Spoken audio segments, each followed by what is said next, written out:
Well,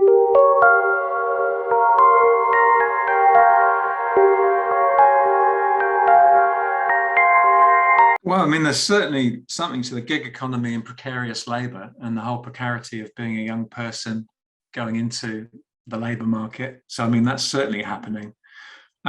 Whether you think that's a positive thing or not, I would take possibly another angle on that. I mean, so the whole just-in-time logic and micro-credentials and badging and all of that's been around for a long time. The idea of unbundling the education system has been a kind of dream of the kind of corporate reformers for a long, long time. So in some ways, they're just picking up on trends in the labour market and spinning it to kind of put more helium into an old agenda. The demonopolization of public education and, this idea of a marketplace and diversity and choice and 100 providers and all of that. So those logics run deep, I think. It's not just a kind of 2020s new economy thing. And I certainly think we need to be looking beyond McKinsey and the World Economic Forum and OECD for our ideas about education technology, which is actually why UNESCO, I've been doing bunches of stuff with UNESCO recently, and they're very up for, or some of them are very up for talking about the dark side of education technology. So we need to shine more of a light on those things. And again, same, I'm not criticizing you, but yeah, every time we say McKinsey say this or WEF says that, we're feeding the bullshit even more. So maybe we should just never look at that stuff again and assume that it's not for good. So I think precarious labour is happening. What I'm interested in is how actually the education system is being retweaked to kind of feed the kind of the non-glamorous, non-sexy side of precarity and the gig economy. So yeah, you can argue we can give students the smarts to kind of hustle their way through life and have just-in-time training, the rest of it. On the flip side, we've got some quite pernicious things coming in to just basically, give fodder for the precarious economy. So this whole idea of resilience and grit and making people individually strong to kind of survive terrible working conditions, I think that's something that really needs to be kind of looked at in the rise of mindfulness in schools and all of these kind of individualized neoliberal ways of coping with the trauma of working in those conditions or not working in those conditions, I think needs to be looked at.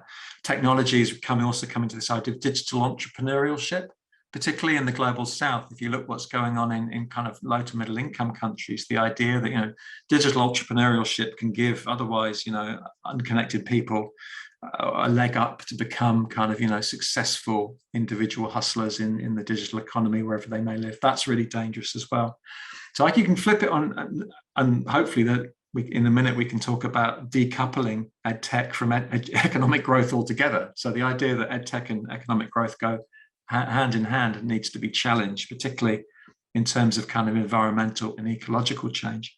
But I'm also interested in the way that we might rethink education. What would an education look like that would really support young people to survive or even thrive in precarious conditions?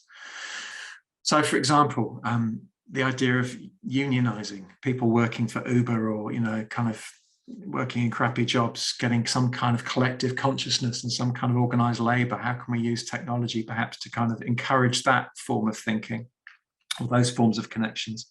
How can we kind of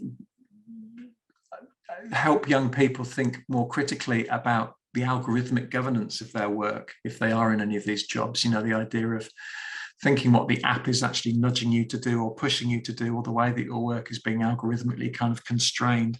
How can we kind of make young people think critically about bossware and other forms of surveillance that's taking place through digital devices when they're working through an app?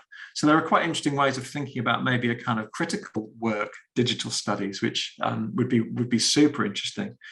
But yeah, the idea of micro credentials and the rest of it fitting with precarious labour, I can see those logics kind of fitting into the way that technology is used in work-based training and perhaps in higher education.